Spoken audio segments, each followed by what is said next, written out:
Welcome to the Breeding Better Comics podcast with me, Balander, and with me today is someone who needs no introduction, but I'll give him one anyway. He is Jim Lee's very first hire at Wildstorm. He brought us Flash Forward, the salvation of Wally West.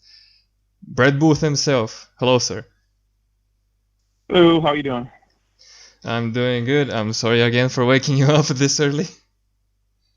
It's not that big a deal. As I said, I was up, I'd rather get this out of the way now before later in the night. Because if I do it later in the night, I always miss dinner.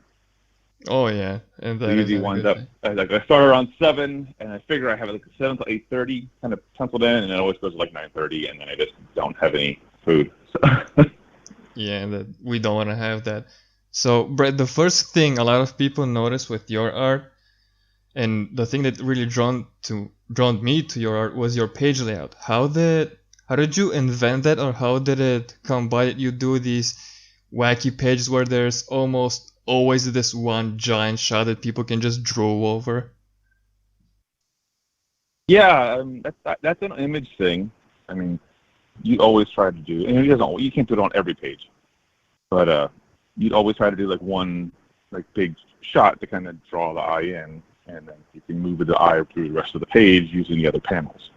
The other panel layouts, they kind of want the cattywampus, weirdly not straight lines and stuff that I do.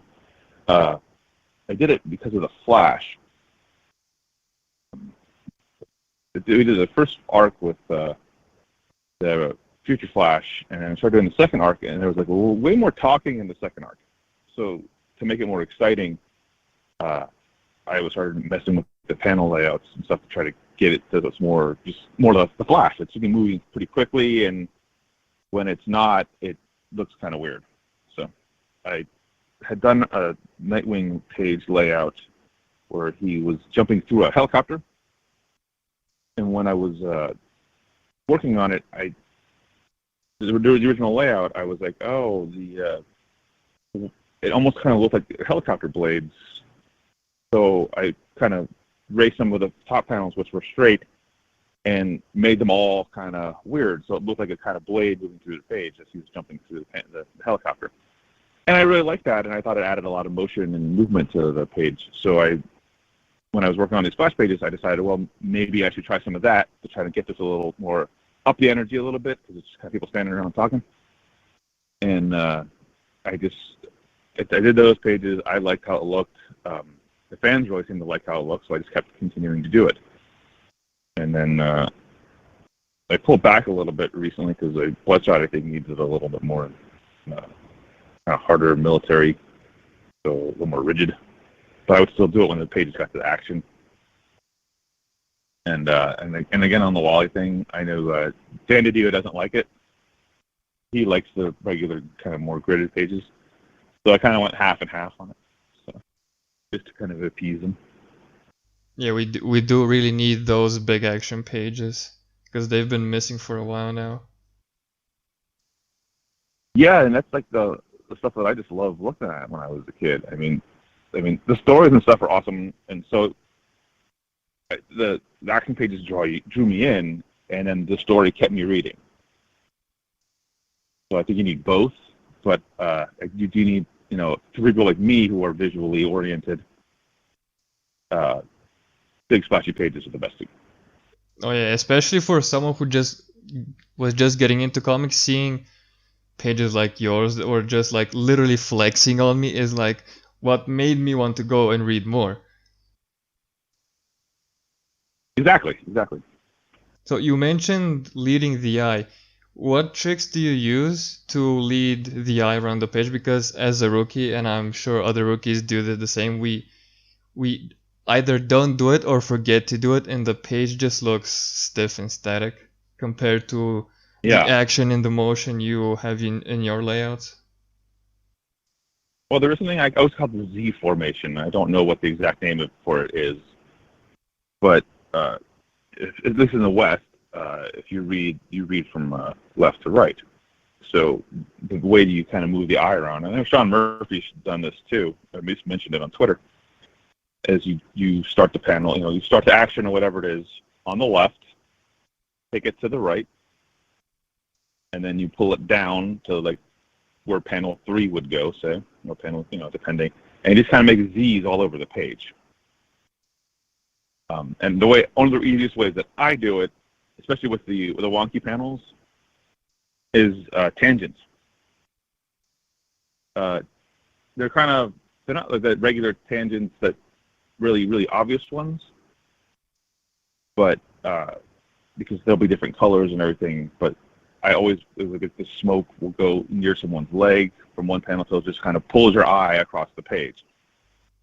I have noticed that. Rubble, and it's a big beam, and it just kind of goes down into the next panel, and that's just there to pull your eye down that way. Yeah, I have seen the smoke thing quite a bit, and I've actually used it in a few of my pages as well. Yeah, it is pretty fun to do. Yeah, or you can use the perspective. Sean uses the perspective a lot, and I'll do that with the flash to make him look like he's running somewhere as opposed to just running randomly. Like a straight-on shot of the flash running is fine, but it doesn't convey as much motion as it does if you turn him slightly or you do a side-up shot. It doesn't have that chemical X. Well, as soon as you plant that leg, it slows the whole image down. And it's fine for like regular people running, but not for the flash.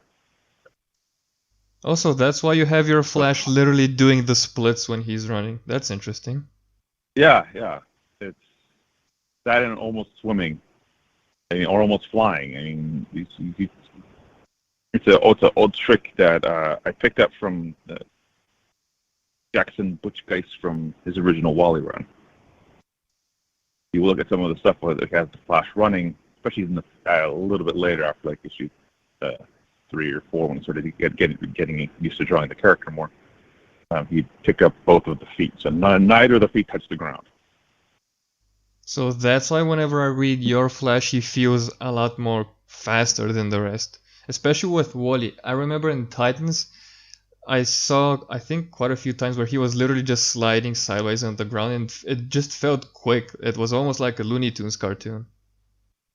Oh, and yeah, the power slide, yeah.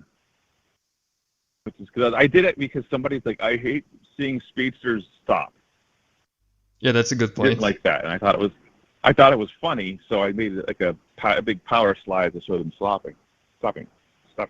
I love that thing. I can always remember that panel whenever I think about your Titans run. Yeah, and then now, since I've been drawing the Flash so damn long, it's figuring out how to make the characters look faster, how to improve on that. That's the challenge now. Oh yeah, it's the Grant Morrison of the art of Flash. Because, his stories are always the Flash being faster, and now your struggle is going to be how do you draw him faster? How do I draw the speedsters looking faster, more badass than I've done before? So, and that's the whole thing. Like, just how do I make us look better? Just draw speed lines and like barely an outline of a figure. Yeah, I mean, you could just draw like a little bit of a blur. And I've done that in like backgrounds and stuff too. I mean, when I drew the Barry running, I actually warped the background a little bit so that the lines weren't straight. They were slightly bowed on both sides, especially if he's running towards you. Because the writer's always like, oh, it's a big shot of Flash running towards you. And I was like, oh, crap. So you have to make him, almost flying. I bow the background a little bit and then blur the extreme foreground with just kind of speed lines. And makes him look like he's moving faster. That is quite the trick. It's trick, and some of it's pulled from manga. They do a lot of that really well. Oh yeah, and since you mentioned manga, how did that influence you? Not just manga, but anime as well. Besides the warping trick, what other influences did you pick up? There's more than just. Manga. I don't really read it. I mean, I look at it every now and then, but I don't really read it. But I've always, because we didn't really get it here, not until recently. So anime was my big kind of thing, and I've been watching anime since Speed Racer was on. So But when I was in college, a bunch of us would get these anime movies, and we would just bootleg because they just didn't sell that stuff here. So we'd have a friend who'd go to Japan, and he'd record a bunch of stuff over the TV, and then he'd bring it back to us. Now that is an MVP And if so I've ever I seen one. Yeah, so I saw Akira that way. There's like a Doji, which, weird. Dengayo is one of our favorites. Bao was one of our favorites. And we would just watch those things and try to emulate it in the comics. And luckily, because Jim had just taken over the X-Men and Wills was on X Factor, we had these guys who had that kind of influence in their work. So when we added more of it, it kind of worked easily. You could tell when Jim was drawing, you can tell Jim's anime influence or manga influence when he would draw, and he was sort of robots, because they would look like mechs from manga or anime. Yeah, so starting early, what were your biggest struggles? Because I remember, like, probably last year, we were talking on Twitter about hair. When did it click for things like hair or figures or layouts? Was it the magical 10,000 hours of practice, or was it something else? I don't know that is an actual thing. Yeah, it's mostly a meme. Yeah, because things didn't really click, like, for me, was when I first started at DC. That's when things really started, things were kind of easier to do. It was like, when I first started drawing, it takes like a whole day to draw a page, and even though it's fast, if there was a problem with the layout or something like that, it would screw me up for hours. And this would happen on like every other page, so it was kind of frustrating to work, because it's just trying to break through there and get stuff done on time. And it's just, you watch, since we were in the same studio with Jim, we would watch Jim work, and he'd be like just whip through a page in like 4 hours. And you're sitting there, and you've been struggling on a panel for 4 hours, and you're just kind of like ready to throw your pencil down. It just was just terrible. So when I got older, the hair came first, definitely. Jim showed us how to do layouts. Worked with us through that. And so he just, for the first few books that we worked on, because we didn't work with a script, we'd get together and we'd talk about what was going to go on in the issue, and then we would just lay it down on the board. And then we'd go back with the dialogue and stuff later on. So the layouts was Jim showed us how to do that. That's how I learned to do the layouts. The weird layouts came later, of course. And I was trying to figure out how to make the Flash more exciting. But like the anatomy stuff is still, like, to me, like, I look back at like the stuff I was doing on the Flash or the Teen Titans and stuff, and I was just like, oh man, that's messed up, that's messed up, that's messed up. So I don't think there's ever like a point where like it's all perfect. It's just a point where you kind of, like, a base thing becomes easier, so you're still, and then some people do stop there and they kind of plateau for years, and then once their career is getting towards the end, they decline. I'm still trying to keep the upward curve on my career, at least with the art. So get better before I get too old, and then I don't see the pages anymore, and I got to retire, and art looks like crap. So Then you just get assistants, you just do layouts, and let the rookies finish the rest. Yeah, I don't know if that's done much. I mean, I know that I know there's a couple people who've done stuff like that, but I don't know if that's an actual normal thing, because then you have to pay those rookies. Yeah, that too. Sadly, they need to eat. And unless you get a really good page rate, you're gonna give up a bunch of your income. So. Did you enjoy? You mentioned that you would talk about doing the scripts instead of just getting a script like you would from DC. Did you enjoy that more? Just sitting down and workshopping the issue or the book instead of just getting a script handed to you? Yeah, well, I mean, uh, it's cool if you work with the right guy. Getting the script is actually fine too, especially for like Marvel or DC. Then you don't have to deal with all the damn editorial stuff where they want to make changes and this and that, and so you're just. I know that sometimes there's like 2 or 3 versions of the script, sometimes 7. Ooh, that is a lot. So yeah, so I'm pretty sure DC pays you for that. So you do multiple scripts, you get multiple payments for it. Because if they want us to do like additional pages, or they ask something and then they want us to draw something new, they do pay us for that. Okay, that's at least good. You're not just left high and dry with all the corrections they want to make. Yeah, I mean what was it? They made some changes on the Titans book. They made a couple changes on the Free Comic Book Day thing, which I don't even know if it's coming out now. But it is in the Flash Forward trade paperback, except for they axed 6 pages of it. Wait, they act six? So Why? That's a shame. It wasn't lining up with what they decided that the directions that once Dan was gone, they made a couple of directional changes. I don't know what they were, but they changed a couple things with what the art had done, and these are big double-page spreads. So fixing them would have been like a nightmare, and they were already inked and colored. So they just decided to not bother with it. So they just axed them.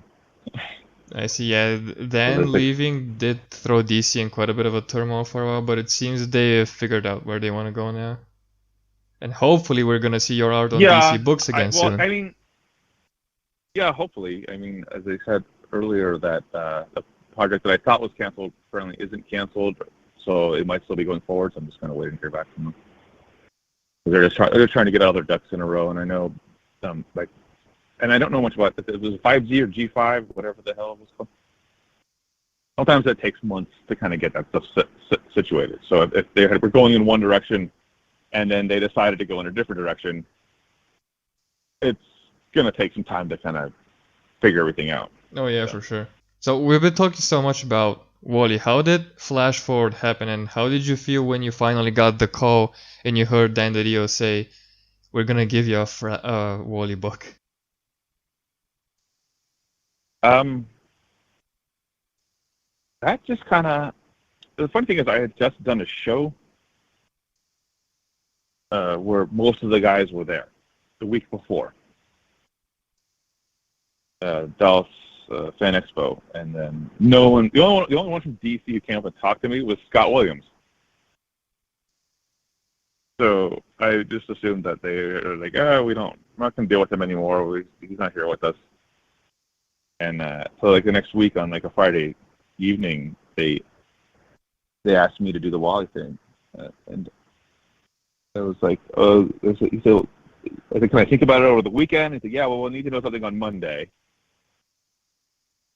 I was like, okay, just try and figure out how to work it. Because I was on 3 of Bloodshot, and I didn't want to like abandon the project right there. I was supposed to stop the first arc at 6. I was like, okay, well, that's like 3 issues, and I've got how much time? So I like went and did some math, and I was like, if I do like 4 pages of Wally and like 2 or 3 pages of Bloodshot, it shouldn't have any problems. It didn't actually work out that way, but it started to. But then I found out, the Flash Forward book, 22 pages, not 20, because I had originally scheduled for 20. I was like, oh crap! So that's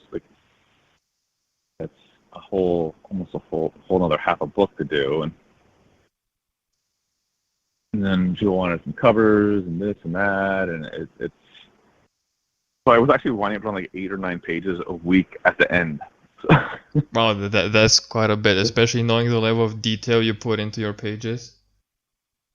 Yeah, well, luckily Scott had worked it so that the last couple issues of Flashpoint were like in space on like an abandoned planet.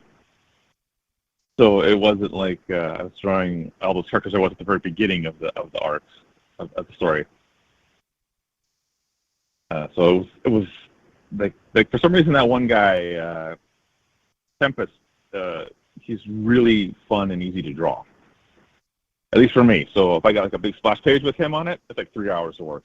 Oh yeah, it seems to me that he is quite involved and he would take time. And hearing you say that, oh no, they're just 3 hours of work, is quite amazing. Yeah, I know. I would get up like I did today, and like at 9:30, 10 o'clock, I'd start working, and at 1 o'clock I'd be done with the page. So I was able to do like 2 pages on those days. So I was like, oh, I got a big splash with Tempest, awesome. Or I got a big double page spread with him. Oh, I said 1 day's worth of work, because you don't have to fill in and like all the cosmic stuff. That's just so easy to do. The only difficult about cosmic stuff is figuring out what to put in there. Is this a moon? Is this a planet? Is this a galaxy? Asteroids? Does this planet have rings? Is this a sun? So it's that's pretty much all you have to think about. So you just draw a bunch of circles on the page, and like the planets that have like our clouds, they take like 2 minutes to draw. The circle, and you put some lines going through the middle of it, and you're done. Oh yeah, I did notice in some of the pages where we had all the dark energy. I think it was a big double page spread where there was the Tempest guy and a whole bunch of like black circles and black energy, and I'm like, oh, Brett cheated on this so hard. Oh no, that one actually. Well, it was easy to draw, but it did take some time because I have to render the black stuff on that. So rendering that out, it's still pretty fast, but it does take more time than like the pages at the end when it's just like planets and stuff like that. So I was like, oh, cosmic book would be awesome. Right? And I'm thinking about that for like a creator-owned stuff at some point, because I was like, oh man, I could probably whip out like 2 pages of this a day. I mean, I've seen you talk about your creator-owned stuff, and it seems like you're building an entire universe with all the characters we've seen so far. So I would see no reason not to do anything cosmic. Oh no, I do have plans, because the Parsec book starts off cosmic-y. It kind of comes back down to Earth, but I do plan on bringing more cosmic elements back into it if I'm able to do more stuff with it. So like the first book is kind of like half of the first arc, because I was originally when I was originally working on it, everybody was like, oh no, you don't do these 48-page things, you do 1 issue. So you kickstart an issue. I was like, okay, so that's what I started working on. So that's what it was being done as. And then as I was working on the book, this 48-page kind of thing took off. But I'd already drawn like 1 whole issue, and it was 25 pages. I was like, oh crap.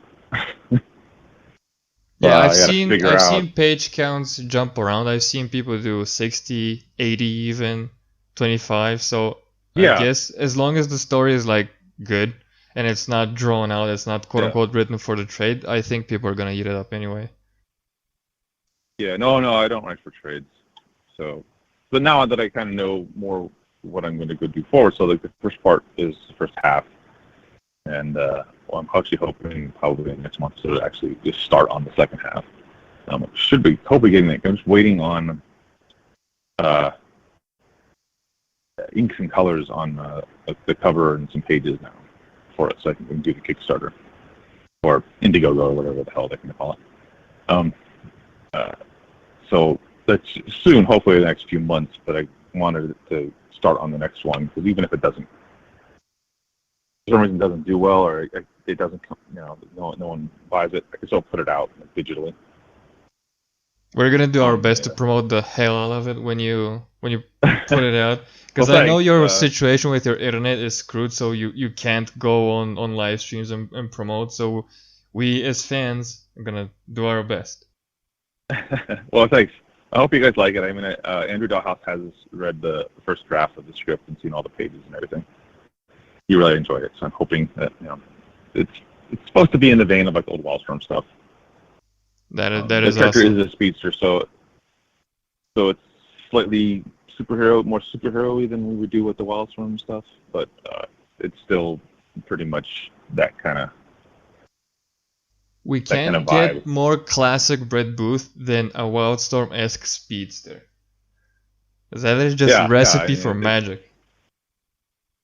Well, I like that kind of stuff, and so it's like do what you like.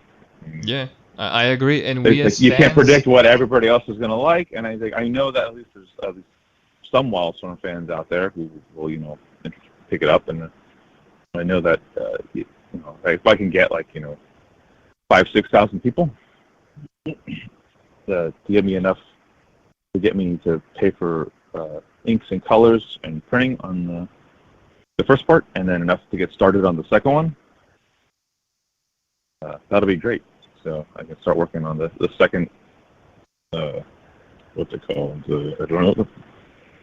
They're not trades. I don't know what you call them for. It's just a book. I feel like with crowdfunding, just saying trade or something, it's out of place. It's just a book. It's like book one, part one. Unless it's an actual trade. I mean, it says, and then since I know now the format I'll be doing, I'm going to cater things more towards. So the next one will be I have the first one here, which is 50 pages. The next one will be 50 pages to tell the whole story of this, and then this arc after that will be 48 pages, 50 pages, but that'll be a complete story. And then I'll just start doing them in complete stories, kind of like what Brian Polito's doing with Lady Death.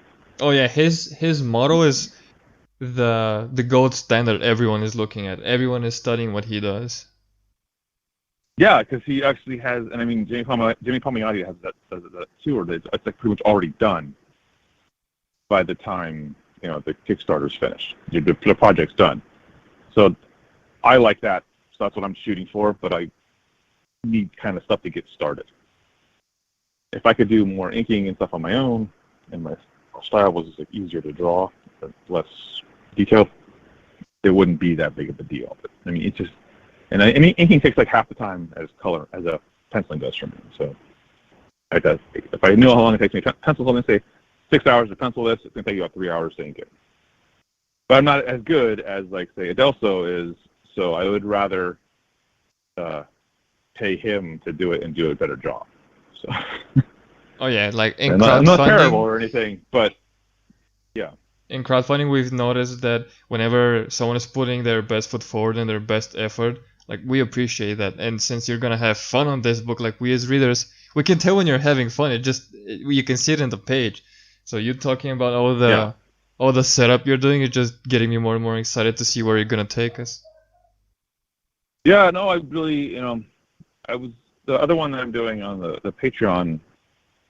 I'm gonna do that. I've been talking to a couple places about doing it digitally as well, and then print on demand. So my idea was you get the first issue, the first part, and then a couple weeks later you get the second part in black and white, and then a couple weeks later you get the colored version that you're able to pick up and buy via print on demand. That's a good idea. That's kind of what I'm kind of hoping for, so that you get you keep because you got to have the serialized nature of these things for some of the fans. They really need that to kind of keep them buying. That's my biggest problem with the Indiegogo and the Kickstarter stuff, is to keep the interest of the fans when that I don't plan on doing a year between projects, but other people have done a year and a half between projects. There's gonna usually, not always, Cyberfrog is a complete anomaly. So. Oh yeah, things like Cyberfrog and Jawbreakers are outliers. But the thing is, they also can live stream, which is why you're handicapped, and that's Yeah, why so we gotta they're pick all, up the yeah, slack. so they're already, yeah, they're able to at least give the fans something, at a regular basis. So they need, people need that stuff. I need it too to keep me interested in TV shows and stuff like that. I get that. So that was one of my ideas. It's kind of like the Shonen Jump model, where they would put out, so that it would apply pencil and inks. Originally I was going to do like 8 pages, but 10 I think is just easier. It's just easier, more, and 2 of those make a comic, as opposed to if you do 8, then you have to do like 3 for a comic, and it's not like a huge deal or anything, but no, was just my thinking on it. And it's just because you're working in 20-page stories for a while. It's just the way your mind kind of works. Yeah, you're already so in default settings. Yeah, it's like, because it's kind of funny. It's like you get used to drawing with 22 pages, and then you switch to 20, and it was like, oh, this is so much easier. You get the 20 pages done, and then now they're switching back to 22, and you're like, oh my god, I got 2 more pages. I got. And it's 2 more pages. I mean, on a good day, you could do that without any problem. But it's just, for some reason, so you have to. I always schedule it, because you get paid in like 5-page intervals at DC. So if you have 5 weeks to do stuff, you still have to turn in 5 pages to get paid. So it's usually like the first 2 weeks I get paid, and then the 3rd week I don't get paid, and then like the 4th week or the 5th week. 4th week I get paid for 6 pages, and then the 5th week I get paid for 6 pages. So it's like a skip week. Unless I'm doing if I'm doing a 20-page story, then it's like 5. I just turn in 5 pages per week. Which one do you think works better when it comes to like the comic itself as a story, and as a fan, do you think 22 is better than 20, or vice versa? The older comics were 16, so it's not like like the John Byrne X-Men stuff. There's like 16 pages in there, so it doesn't. I don't think it really matters. It just kind of depends on what's in it and how you pace it. I mean, the 22 pages to me is like, oh, like you get 2 more pages where you can do like some either nice splash pages or some nice double-page spreads. So you can, but I mean, if you need it, if you don't have the room for an entire double-page spread of one image, then you just put panels on. You do like one bigger image, and then you do some smaller images, just to kind of, and that's like more of the standard now, just to kind of. And it does depend who's writing it. I mean, the decompressed story stuff, they'll just do double-page spread of, people standing around talking in front of a monitor. Like, that's not interesting. Oh yeah, that shouldn't be a double-page spread.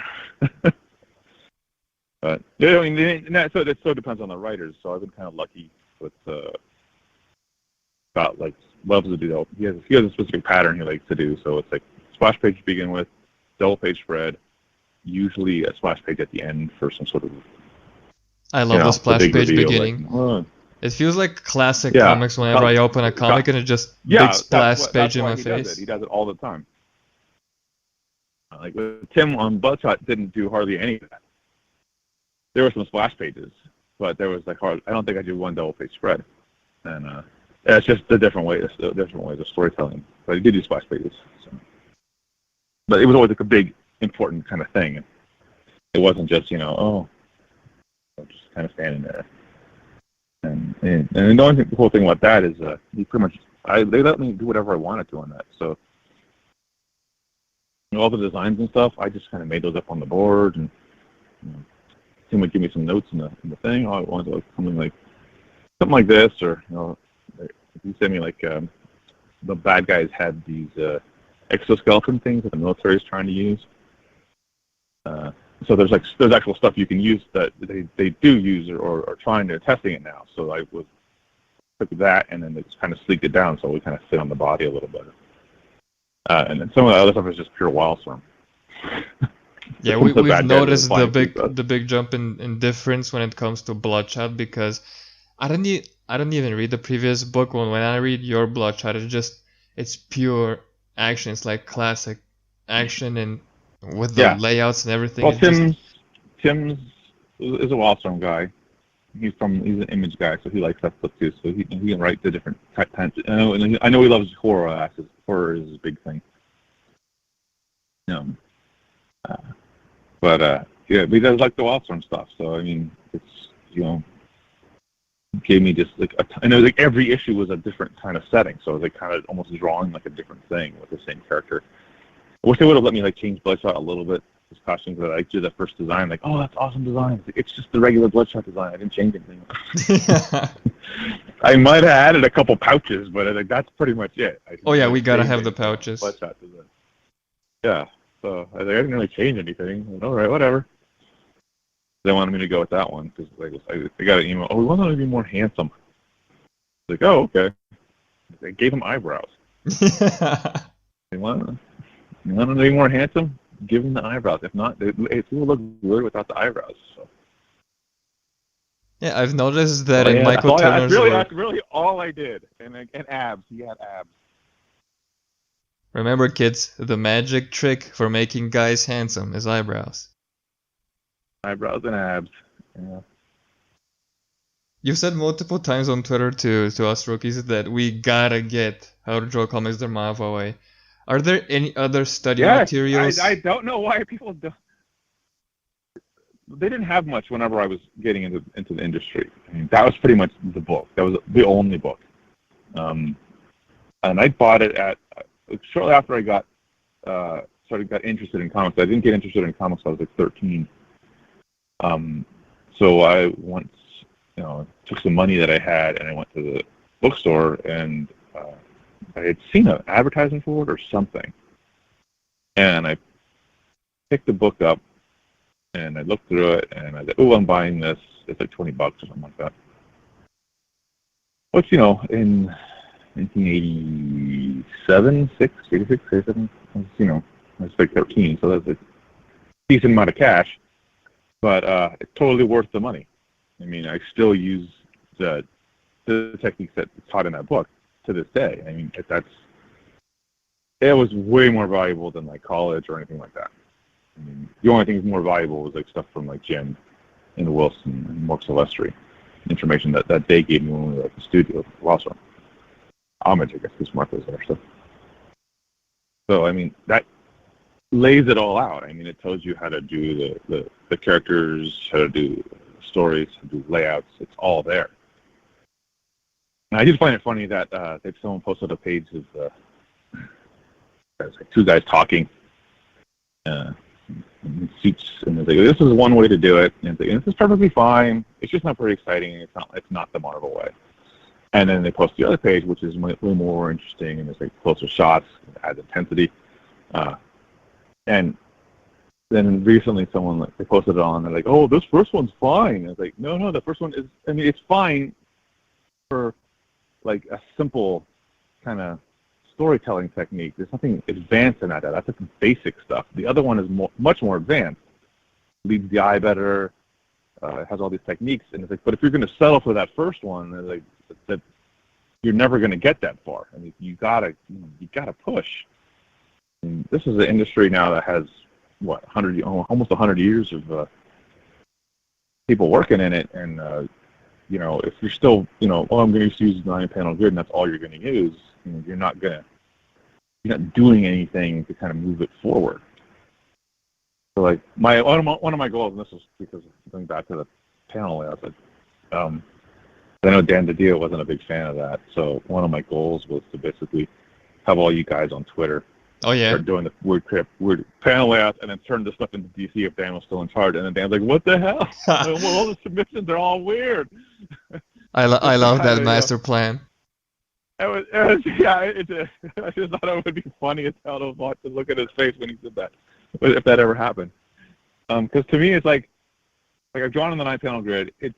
It's simple, and the reason why, and it works because it's simple. It's you don't really have to think much. You don't have to leave the eye much. It's all kind of laid out there for you. And I know that Mr. Daybach messed with it a bit when he was doing his stuff, where he would draw one big image across the three panels or 6 panels or whatever it is. But you still have the panels, so you kind of get the kind of more modern approach with the kind of older approach. It was a really interesting kind of way to do it.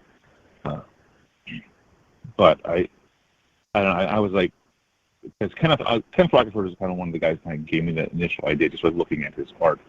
And I'm a big fan of his. And he does a lot of weird panel layouts, but he doesn't actually, he puts borders around them and stuff like that, so they kind of close them off to their own separate images.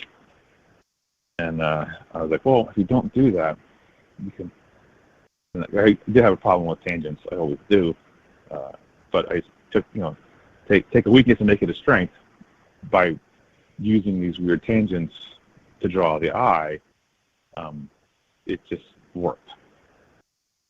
I wasn't sure if it was how well it was going to work when I first started doing it, because I was like, oh, well, I'll just do it on some action pages, and if I don't like it, I don't have to stick with it. But I just thought it worked really, really quite well, and then the fans really seemed to like it. I think it's because it was something new and that they hadn't quite seen. So they, I was able to kind of innovate a little bit, and that's awesome. Trying to push the artwork, the art stuff forward. I mean, I felt kind of like a responsibility to kind of. Oh yeah, I did notice it in myself. Like the last pages I did for some project, I just do the basic layout and what I want to do, and then I'm like, how would Brett do it? And I just start doing the weird panels that are like wide on the left side, and they just taper out on the right side, and then just move them around like helicopter blades. Yeah, whenever there's a big fight, I'd always kind of like skew them, so it's kind of like they self-Z. The panels themselves form the Z, and you just kind of just let everything flow in the panel back and forth. It works really quite. And so it's to me, it's actually easier than the regular page layouts with the standard, square rectangular borders. It flows better, and it's the layouts work. It's to me, it's just I don't even have to think about it now. I just kind of put it on the board and I just go. It's unlike, I got to make sure that this kind of leads you over here. How do I get the eye to go that way? Or you wind up changing something and you're like, oh crap, I got to move something else. How am I going to get this to go that way? I need you to look this way, but if I put that there, the cape is going in the wrong direction, so you're pulling you back to the beginning, and you need to go back this way, so I have to move the cape. But I got all the smoke going in the other direction. And I just found that the doing the weird panels was kind of I didn't have to make those kind of decisions or have to really think about it at that hard. So I was able to to go faster and with less work, but less thinking, and more like unthinking now. So I can focus on other things like trying to make the characters better, the anatomy better, and that's just my thinking about it. So you're back to doing creator-owned work, and how does it feel to be writing again after all this time? I still hate doing dialogue. Like my least favorite part is the dialogue, but I love coming up with the stories and stuff like that. That's just really fun. So I have just like a ton of like ideas and stuff just kind of constantly going through my head. And I got up one morning and I did a layout for like the beginning of a story, and then I totally forgot about it. And I was looking through because I put the basilisk Lost Serpent Prince layout in the same notepad, and I was like, "What the hell is this?"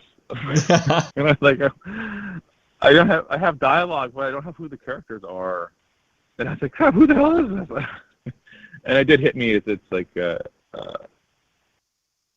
was supposed to do I did do a 4-page story for an Amazon thing, and then they were like, "Oh, we're going to expand it into being for Australia as well." So I was like, "Oh, okay." So maybe I could extend the story, so it's like part 1 of a two-part story.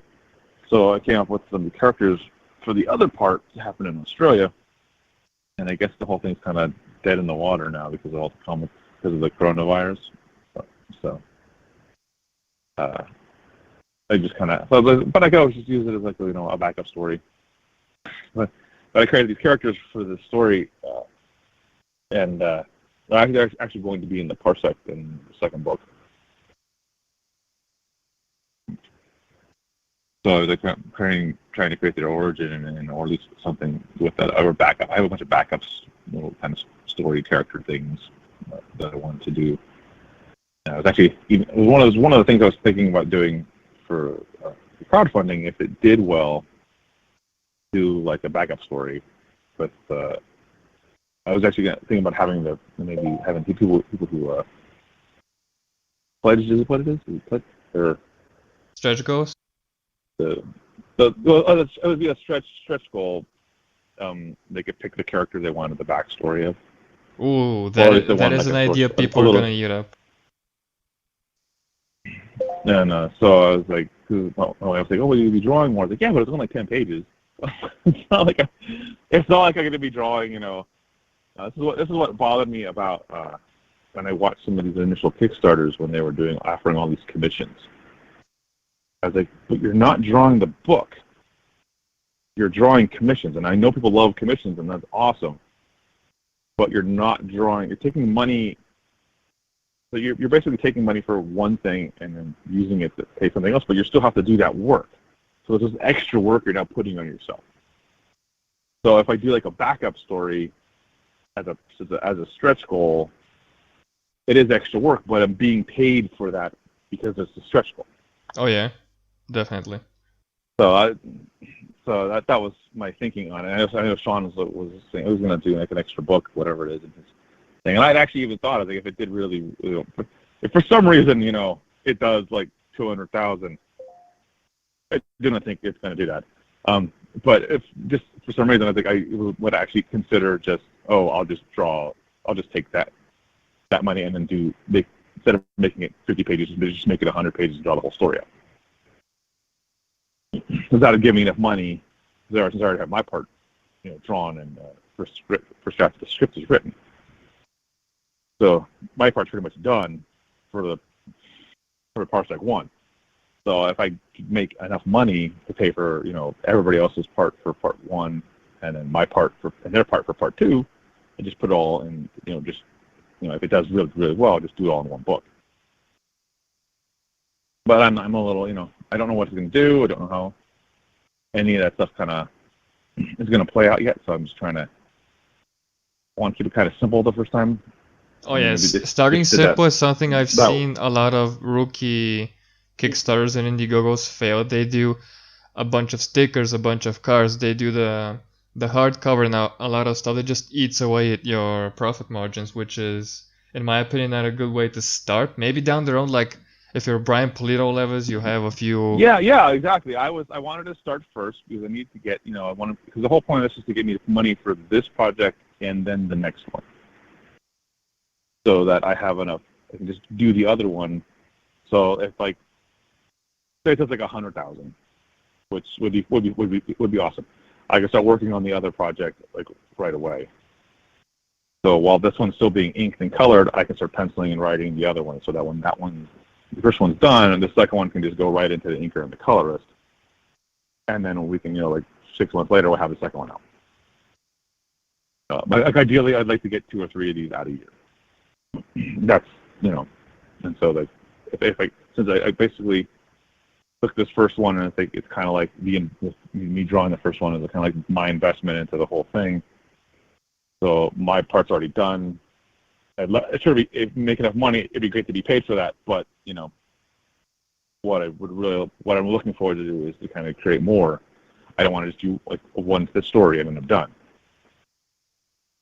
I'd love to be able to do this like full time. So we're gonna do our best to support you. And when you said that you hate doing dialogue, are you talking to like Scott, for example, for like dialogue, or are you doing this right? Are you making your character sound weird? Dialogue kind of comes in for me in waves. So it's like I have this whole story like kind of done out, but then I'll like write like 7 pages, and then like 2 months later I'll write like another 7 pages because the dialogue is just not the way I usually think. I've been trying to write it down on the boards, the layouts as a lot. That's the other thing. The problem is when you do it the way we did it at Wildstorm, sometimes you forget what the characters were saying in some of the panels. And there, I do remember there was one panel in So Much 4, because it was like 6 months from when I drew the book, when it actually started working on the dialogue. Things were slow. Yeah. And there's like this one scene. There's one scene, and like Brandon Schweitz like, what's going on here? And I was like, oh, dude, I don't remember. It was 6 months ago. And he's like, let me see what I can do. And then he comes back, guy's like, no, I this is what I got. And so Jim went in and was like, well, let's just change the face. And we just went in and changed the face. So that it worked with the new dialogue as opposed to what the old does, because no one could remember it. So that does become a problem. So I've been trying to leave some dialogue notes in the layouts. So my wife says my dialogue's a little clunky sometimes, so she goes in and edits it down to make it sound better. She's better at that. She always has been. So. But yeah, the dialogue is like my least favorite part of the writing. Sometimes it's fun. I mean, you get to tell some jokes. Oh yeah, the jokes are always stuff. And some of the characters, like, there's one reason why I like to work this way is if you have a story and you have like the beginning and the end, and it's kind of all rigid and it's laid out, the characters are kind of forced to do things.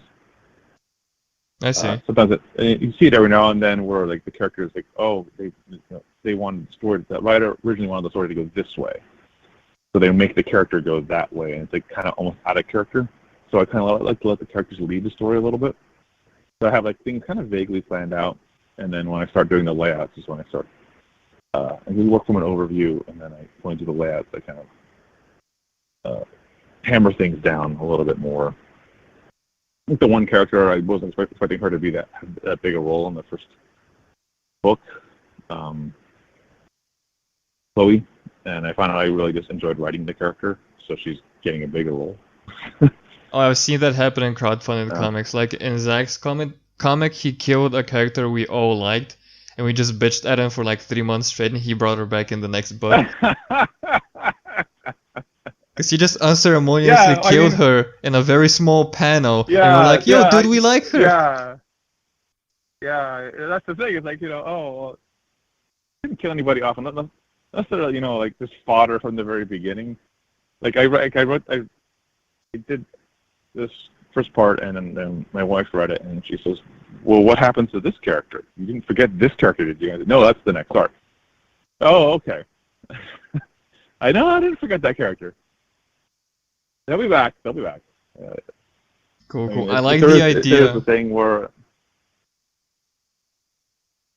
Yeah, I like the idea of being simple and just having book and a stretch goal for a backup story. But are you planning on selling the original pages? I'm sure there are a lot of people who are just waiting to grab the original pages of your very first crowdfunded project.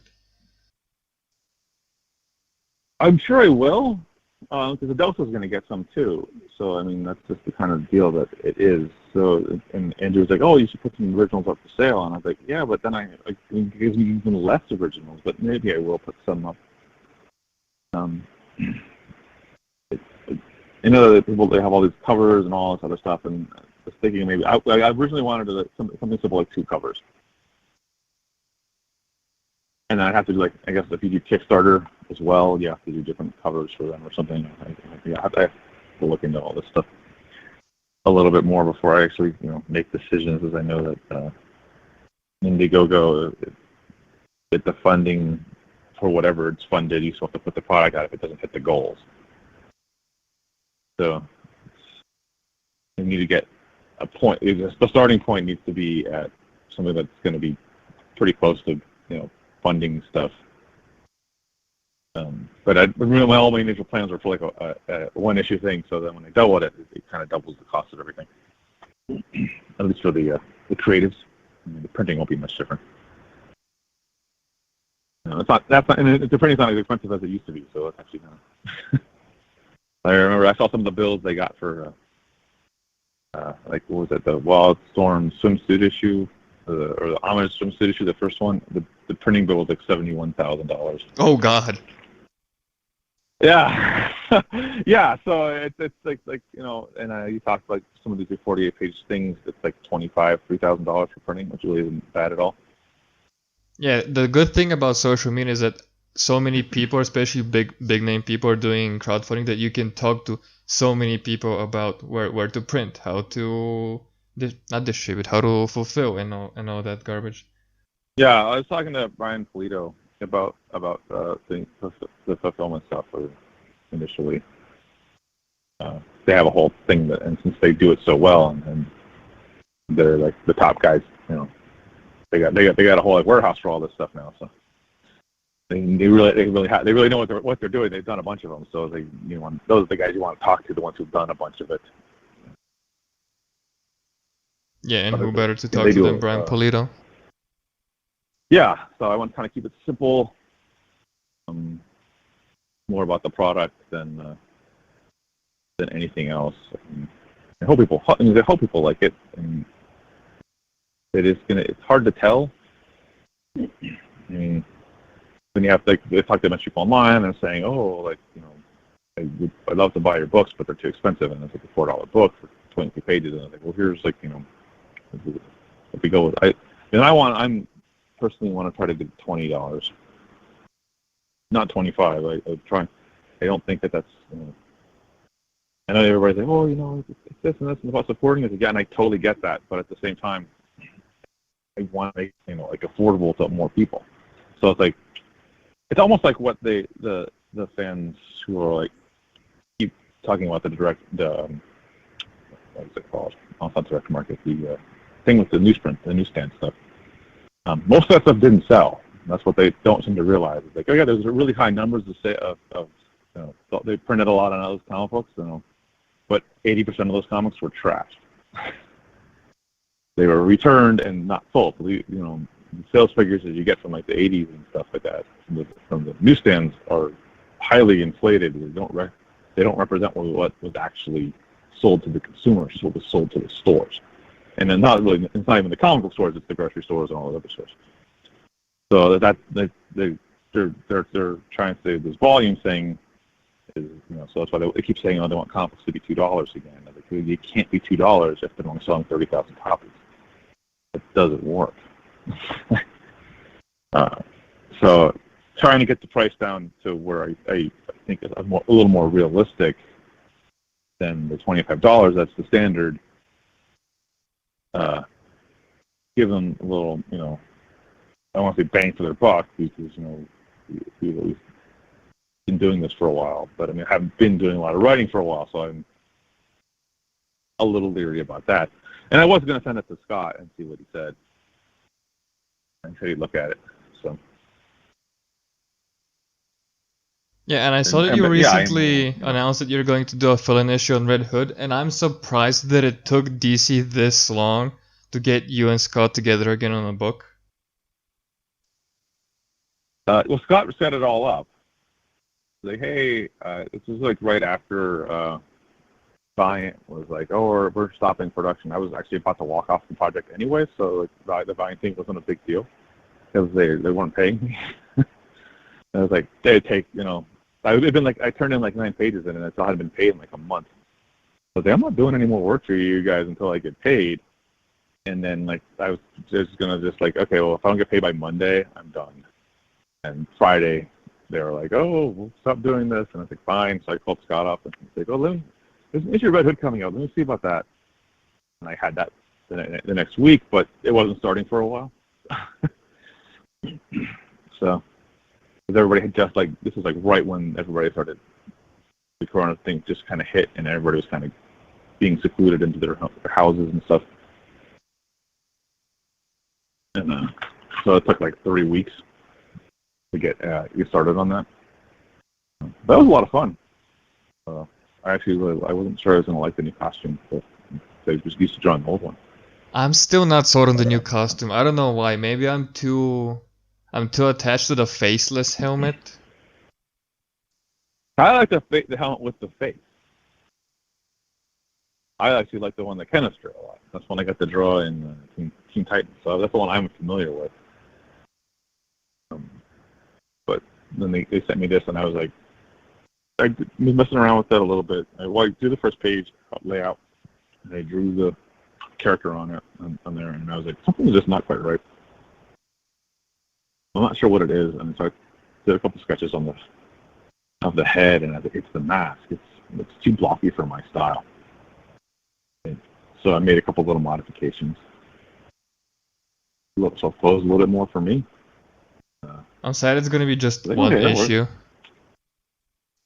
Yeah, I would have liked to have done more, but there's a ton of stuff in this issue. There's just like one double page spread. It's just complete mayhem. And that was awesome to draw. And Scott's like, I need him to go from here to here on the next pages. So do what you want for the rest of the double page spread. Oh, that is a blessing to hear a writer just say, "Do what you want." Oh yeah, we did that before. And there's like flash forward. There's a couple pages. There's like 4 pages. Where they're fighting the Avengers, or he's fighting the Avengers. And he's like, okay, here's where it starts. Here's where it ends. You can do these 4 pages any way you want. It's sweet.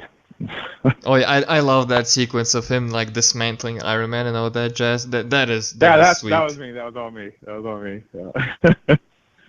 I had fun with that. I was just like, oh, okay, he's got to fight the fucking the Avengers and stuff. So like, I'm gonna have him do the event, fight the Avengers and the X-Men. So, like, that's cool. I'm down with that. Created a couple new characters for that. Jean Grey is one of my second favorite Marvel character, and she wasn't in one of those designs that they didn't send me. Really designs. They sent me a couple of headshots. There's like a big splash page of like a bunch of people's heads from the 90s of those N-Men or whatever the hell they were called.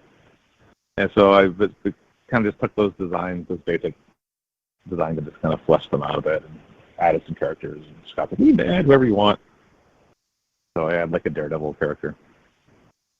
Stuntman. He actually had a name. The other ones don't have names. Yeah. But yeah, I love doing stuff like that when they just kind of let me go and do whatever I want. So. Yeah, that does seem to be like the most important thing for us artists because we don't get to do that as much. But how would you recommend rookies problem solve scripts? Because as a rookie myself, I've noticed that I would look at some scripts and I would just be, how the hell do you expect me to draw this? How do you want me to do this?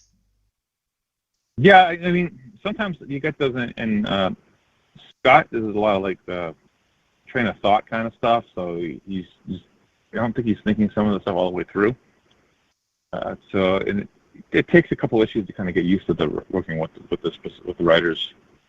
Like I found with Scott, because he kind of jumps around a bit, that the easiest way to make things kind of more coherent is to I would start an action in the panel before. Because there'd be several pages where there's like 2 things going on in one panel. And I was like, how do I do that? I was like, oh, well, if I put this starting in the panel before it in the background, and then I can pull it to the foreground in the next page, it's not quite as jumpy. And so that was like one of the easiest things that I figured out. And sometimes it's like, I get some pages from Tim, and it's just like, hey, what's going on here? Right, that's how I react most often to my pages. So I just kind of pick like, okay, what's the most important thing on this page? And it's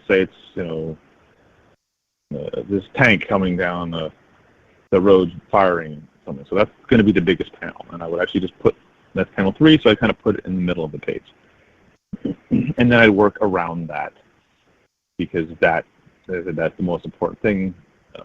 You're basically trying to figure out the best way to lead the eye to that on the page for the rest of the panels. So it's kind of like picking a starting point, I think, and just figuring out what is the most important thing. Visually, what is the most important thing on this page? And sometimes, and Tim didn't give me like specific sizes and stuff. Sometimes the writers will be like, oh, there's 3 panels at the top of the page, and you do this and you do that. And then when you're a rookie, you kind of have to deal with that. But when you're not a rookie, you just basically have to figure out how to do it myself. That doesn't work. I'm doing it this way. And sometimes they'll say something. Scott complained when we first started working on Teen Titans. I made some changes, but it wasn't really like anything drastic. I added stuff. I didn't take anything away or change any of the pages or anything, panel layouts or anything. I added stuff. Occasionally I would add a panel because As I said, there's like 2 actions in one panel, and it didn't work. So I had to break the action up a little bit. Until I figured out that I had to put it in the previous panel. And that took a couple issues. And it's just kind of figuring out the easiest way, the starting point on the page. You just got to figure out the most important thing on the page. Everything needs to focus on that. And sometimes you wind up doing a couple of different page layouts if this doesn't work or if that doesn't work. But I mean, if you just do little thumbnails first, which is what I do, just tiny little thumbnails are like maybe 3 inches, 2 inches, just real simple and loose, and that really helps you kind of visualize the whole page at once.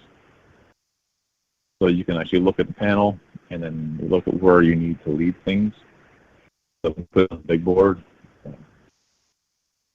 It's just kind of that's just a step. You've already done all the hard work on the little thumbnail.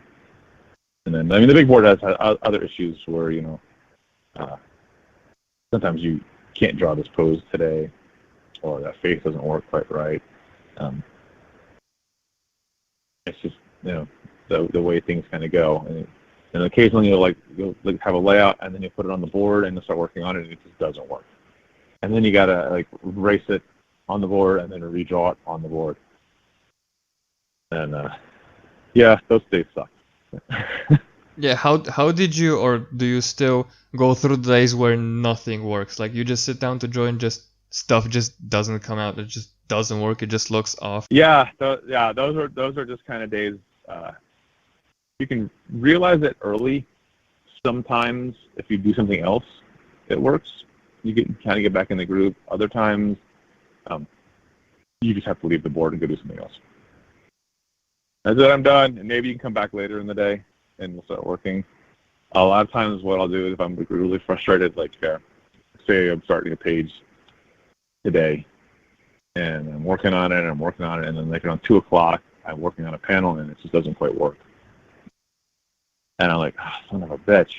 Well, I'm messing with that panel for 3 or 4 hours, and I usually start feeding the dogs. So in the summertime, I start getting ready to feed the dogs around 5, so what I would just do is stop. There's a bunch of dogs and stuff.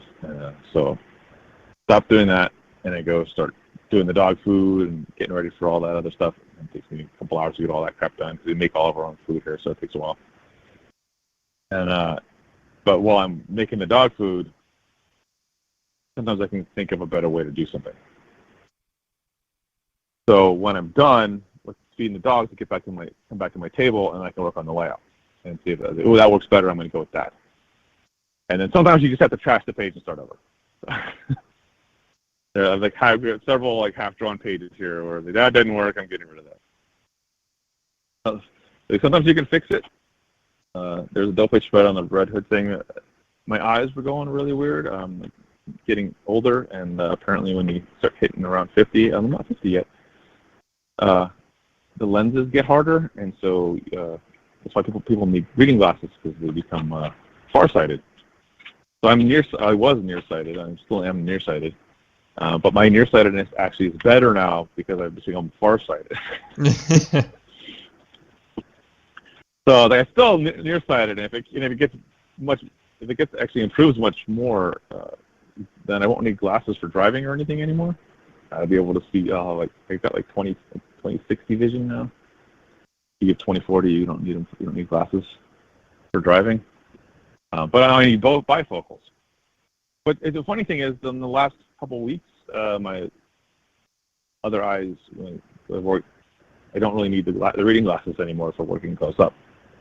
It's actually improved that as much. So I have a prescription for glasses I don't really need.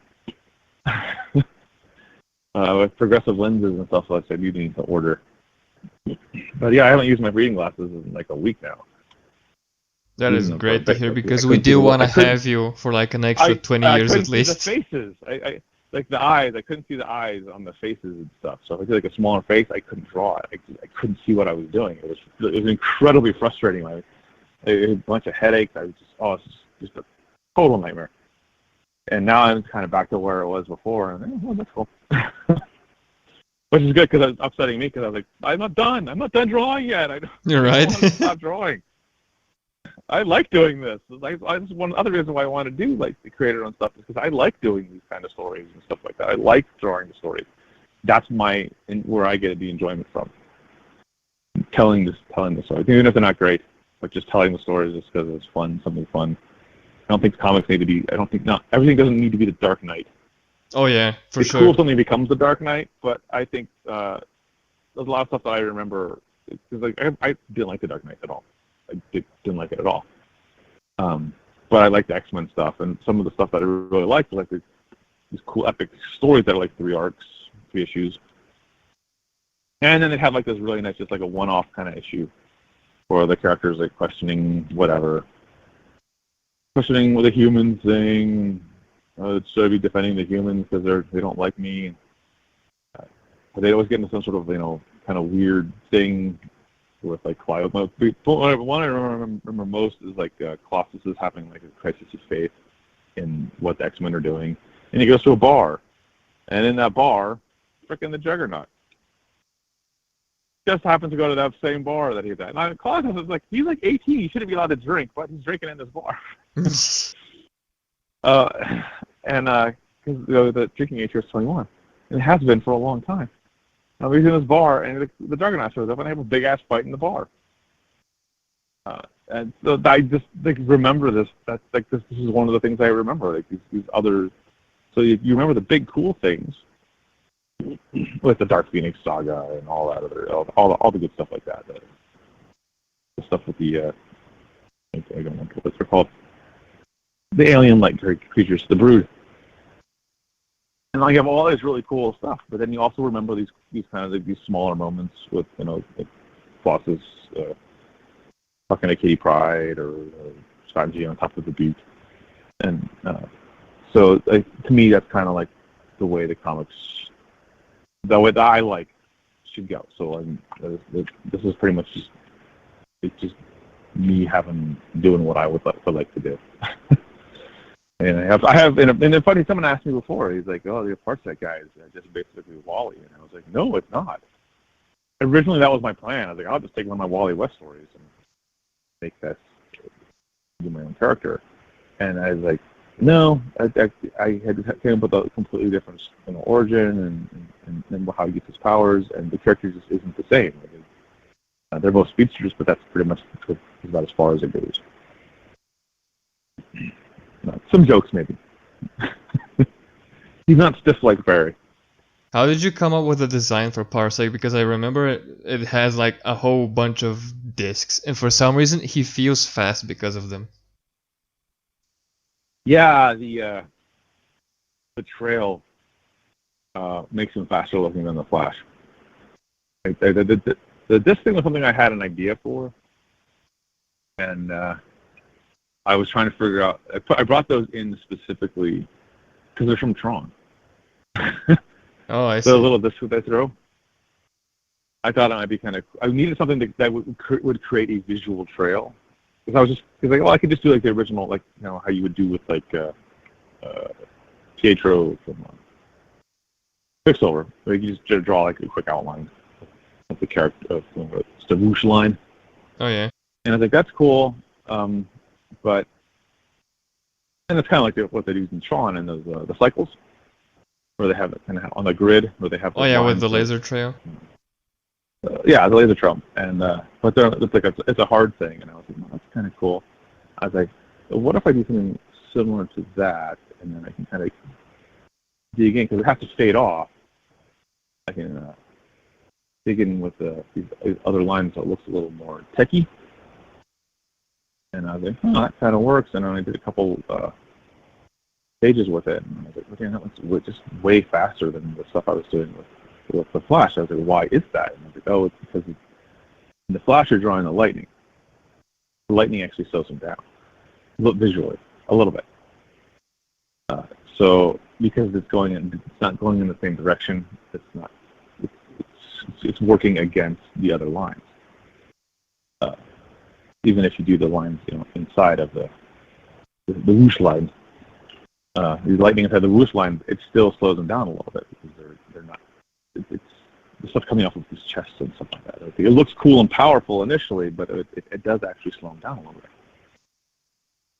So that was one of the things they learned. So because to me, it's all about making the character move fast, visually. And so what are the visual tricks you can use? Because if you look back at a lot of the fast artists, they didn't actually use a lot of tricks. They just kind of had them running, and they would just do the whoosh lines and then put like George Perez, I think, did the most, where he started putting the speed lines inside the whoosh lines. So that's what I'm calling the outside of the motion line, the whoosh line. Oh yeah, I picked it. But he started doing the speed lines inside of there, and that added speed.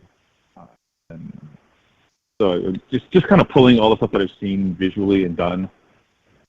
But the design, I had done a few of them. I've been working on the design for like 10 years. And I had one that I thought was pretty good, but it was quite complex to draw. And so I went with a different one for issue 1, and then he actually has a slightly different costume at the end of issue 2, because the first one gets destroyed. Spoilers! Actually, that's his third costume. Yeah, that's his third costume. There's a costume scene in there that I thought was funny. He's gonna end up having more costumes than Batman. Well, that was one of the other things we did at Wildstorm. The costumes were constantly changing. I mean, if something gets destroyed, they get a new costume. It sounds exactly the same, though. I'm even doing it with the Basilisk thing and slightly modifying its costume for issue 2. Just because I'm trying to make sure that it stays far enough away from Backlash so I don't get in trouble. And it does feel refreshing, I think. It does feel refreshing seeing like the next story and then there's a next costume. Yeah, well, it's something kind of cool. It's just, you get kind of bored drawing the same thing over and over again. And I know some people really like that because it's simple and they don't have to think. And that's cool. I get that. I mean, it's one of the reasons why you can go pretty fast with some of these books is the costumes are all kind of set up. Like Wally's costumes still works. It's kind of fun to do. But he's also had a ton of costumes before that. So you're taking characters from the very beginning and you're trying to get to a spot where the costume just kind of works. And so you don't have to change it much. Like Grifter's costume, you don't the only thing you really change him is his shirt and maybe pouches and guns. So and in Backlash, it's pretty much the same. It just has the belts are a little different. And I think J.J. Kirby did the most drastic changes on it. He came on to draw Backlash. He changed the gauntlets and he took off a bunch of the pouches and stuff because he didn't like to draw the pouches. We changed it back, of course. That's one of the things that you as an artist, you come in and make full modifications like I did on the Red Hood thing with the map. That's pretty much all I changed on it. Was I just kind of made it a little more streamlined and less angular. So. All right, man. I'm out of questions. If you have anything you want to talk about art-wise, just feel free. Otherwise, I'm okay with letting you go. We've been doing this for over an hour. And I'm sure you have a lot of stuff to do. No, this is actually good. Yeah, my wife's going to be getting up to make the dog food soon, so it's going to start noisy and hectic. So this is actually a perfect time to stop. Awesome, man. Where can people find you? I only get like an hour. I'm on Demon Puppy on Twitter at Demon Puppy. My Patreon's listed on that. I'm on Instagram. I think it's Brett Booth Comic Art. I can't remember. I don't actually go on there very much. I need to go on today to put some art up. I haven't done that in a bit because I don't like the interface. I'm a simple kind of guy. If it's too complicated, I'm like, what the hell does this do? How do I get to this? It's not intuitive. I'm just like, I'm done. I usually have to watch somebody like learning a program. I have to watch my wife use it. I can't just go in and start using a program. I have to see someone else using it. So I learned how to use Photoshop. I was watching her coloring things and watching the people at Wildstorm coloring stuff. And using the computers, that's the only way I knew how to use them. Otherwise, I have no clue. But yeah, that's it for me. So thanks a lot. All right. Thank you so much for coming on. And whenever Parsec launches, if you want to come back on, I'll be glad to have you again and talk about Parsec as much as you want. Okay, cool. Thanks a lot. I'll talk to you later. Thank you, man. I'll talk to you later.